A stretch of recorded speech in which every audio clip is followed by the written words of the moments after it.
ایک گاؤں میں دو دوستیں تھیں، ایک کا نام زہرا اور ایک کا نام عائشہ تھا۔ دونوں ہی تقریباً ایک جتنی ہی عمر کی تھی، دونوں کی شادیاں بھی تقریباً آگے پیچھے ہی ہوئی تھی۔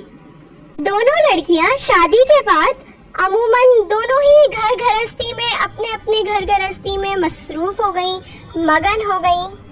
موقع ہی دونوں کو نہیں مل پاتا تھا ایک دوسرے سے بات چیت کرنے کا، ملنے جلنے کا۔ پھر ایک دن دونوں نے مل کے ڈیسائیڈ کیا کہ اب چاہے جو بھی ہو لیکن کچھ ٹائم نکال کے ہم دونوں آپس میں بیٹھیں گے اور گپ شپ کریں گے۔ پھر اپنی بات کے کہے مطابق دونوں ہی ہر روز دونوں اپنے کام ختم کر کے دوپہر کے وقت ایک دوسرے کے گھر آتی اور چائے کے ساتھ گپ شپ کرتی۔ ایک دن عائشہ نے زہرا سے کہا، عائشہ بہن، اوہ دیکھو میں بھی کتنی پاگل ہوں، پریشانیوں میں نے تمہیں عائشہ کہہ دیا، میرا مطلب کہ زہرا بہن۔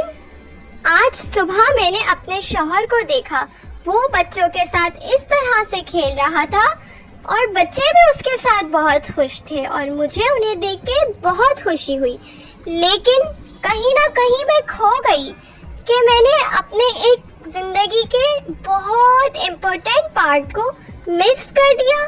اپنے گھر کے کام کاج میں سب کو خوش کرنے کے لیے میں نے اپنے آپ کو، اپنے بچوں کو کہیں پیچھے چھوڑ دیا۔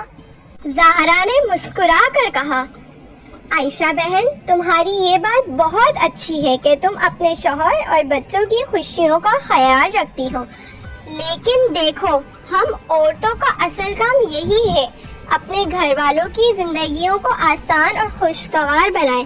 کبھی کبھار ہم خود کو نظر انداز کر دیتی ہیں، لیکن ہمیں یاد رکھنا چاہیے کہ ہمارا سکون اور ہماری خوشی بھی اتنی ضروری ہے۔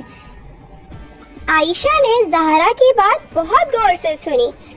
ہاں ٹھیک ہے، تم بالکل ٹھیک بول رہی ہو، میں نے کبھی اس رویے سے سوچا ہی نہیں۔ مجھے لگتا ہے کہ میں بھی خود کو وقت دوں اور اپنی خوشیوں کا بھی خیال رکھوں تاکہ میں بہتر طور پر اپنے گھر والوں کا خیال رکھ سکوں۔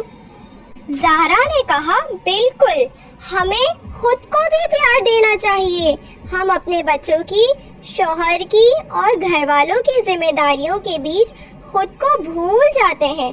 تھوڑا سا وقت اپنے لیے نکالنا ضروری ہے، جیسے میں روزانہ تھوڑا سا وقت اپنے لیے نکال کر قرآن پڑھتی ہوں یا کچھ وقت کتابیں پڑھ کر گزارتی ہوں۔ اس سے مجھے بہت سکون ملتا ہے اور میں اپنی ذمہ داریوں کو بھی بہت بہتر طریقے سے نبھا سکتی ہوں۔